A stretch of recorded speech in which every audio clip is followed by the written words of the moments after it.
She was among the first group of females to receive an athletic scholarship at South Dakota State University, and now she is a Jackrabbit Sports Hall of Famer, Chris Nelson.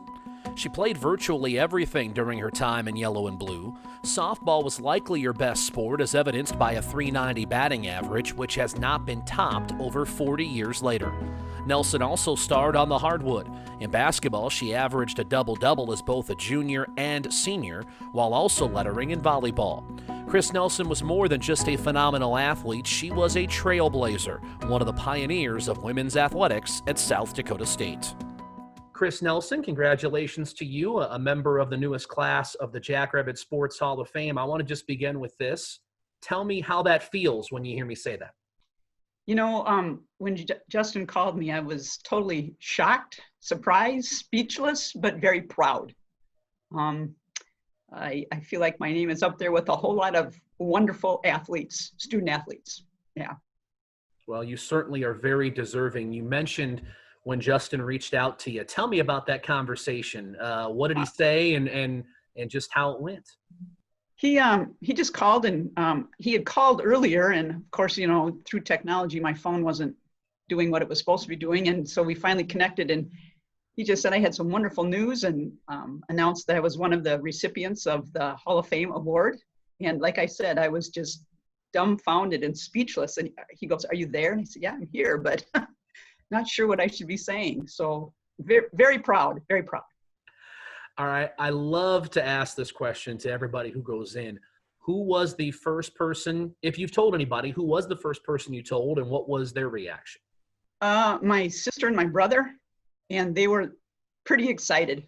So yeah, they were, when is it? And I'm like, well, details to be announced.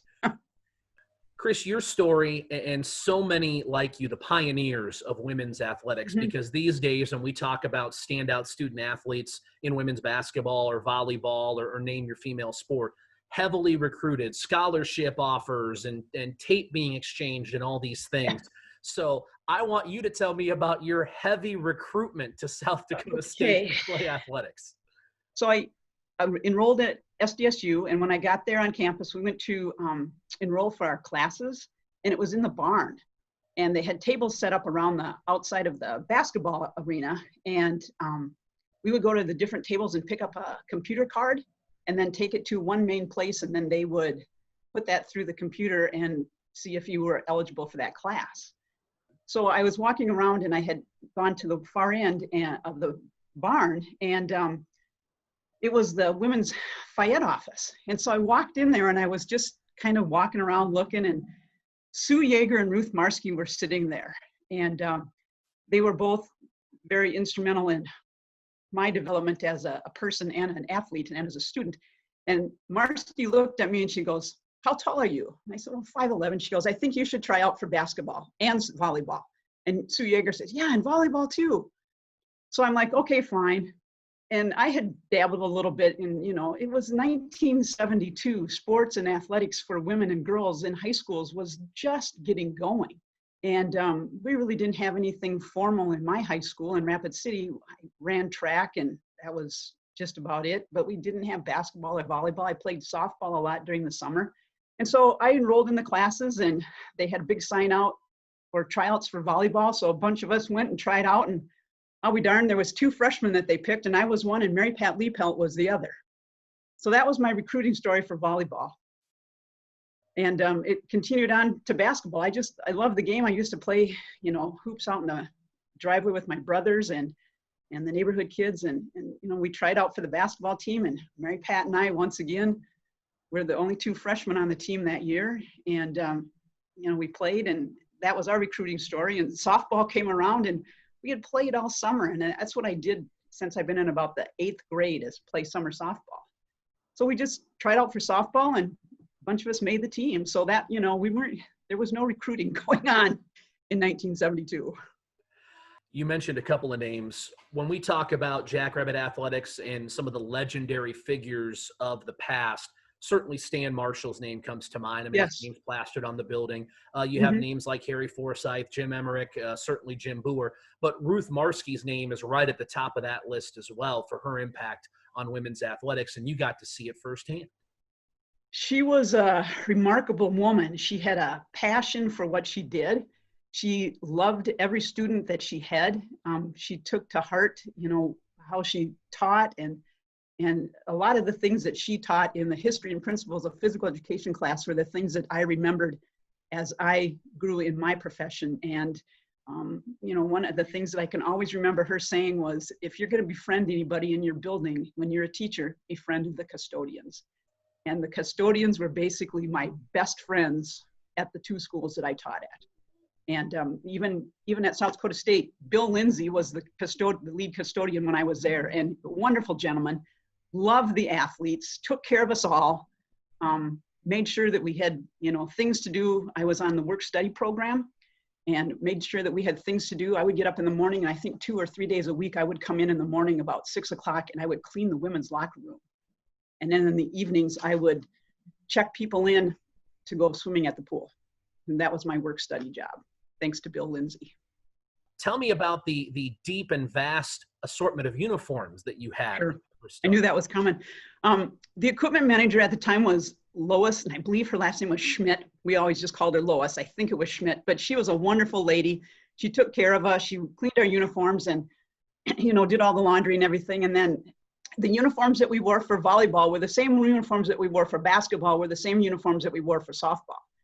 And for softball, all we did was they were short sleeves. And so all we did for softball was put a pair of gold long sleeve shirt underneath it, or a blue one, whatever we decided we were going to wear that day. But it was the same uniform all the way along. And I can remember one year somebody goes, "You were getting new basketball uniforms." I go, "Yeah, right." And they were the ugliest uniforms I'd ever seen. The colors were not blue and gold. They were bad, but we wore them because they were basketball uniforms and nobody else would wear them. One other wonderful story that I'm hoping you'll be willing to share is that you were among the first group of female student athletes to receive athletic scholarship money from South Dakota State University. Yeah, I believe I was a part of a first group. In fact, I have kept the letter that I got from Jerry Krabs, who was as she signed it, coordinator of women's physical education. She said one of her official last duties at South Dakota State is, "I am pleased to inform you, you have been selected as a recipient of the Jerry Krabs Athletic Scholarship for the school year of 1976-77. And it was $200. So I got $100 every semester. And, back in 1976, $200 was a lot of money. So, I was happy to get anything that I could, and very pleased and very happy. It is remarkable. And again, I don't think enough people understand, certainly nowadays, how far it's come, because again, the games you played, were there 50 people there when you played a game? Maybe. And I'm sure there wasn't admission that was charged. It was, usually family and friends. Maybe if you could get 2 or 3 people from your dorm floor to come and watch, that a lot of times they'd put big signs up and say, "Hey, women's basketball is playing tonight over at the barn. Come on out and watch." So, things like that would happen. But otherwise, no, playing in front of that many people would probably make me really nervous. When you look back on everything that happened during your time at South Dakota State, what are you the proudest of? Boy, I think the proudest of just the things that we started. The memories that I have are, and of the relationships that we built with different teammates, different people from different colleges and universities. That has to be, I think, one of the biggest memories that I have and the most proud of. And the way the programs have gone now, to see them competing in the Division I rankings is just totally amazing. And to come back and watch them play, it's like, there's no way that I would ever get out on a basketball court with any of those people, or a softball field. I've watched a number of softball games, and they're amazing. And a few volleyball matches, I haven't been able to get back for a few of those, but it's just, I bleed blue and gold. There's a number of people around, you always wear your South Dakota State stuff. That's right, I do. Even when I'm at the University of Minnesota games, I'll be wearing South Dakota State stuff. So just proud of the fact that I'm a Jackrabbit. Well, we are proud not only that you are a Jackrabbit, but that you are a member of the newest class of the Jackrabbit Sports Hall of Fame. Chris, thank you for the time, and congratulations. Well, thank you so much, Tyler. It's a wonderful feeling, and it's a very a proud time for me.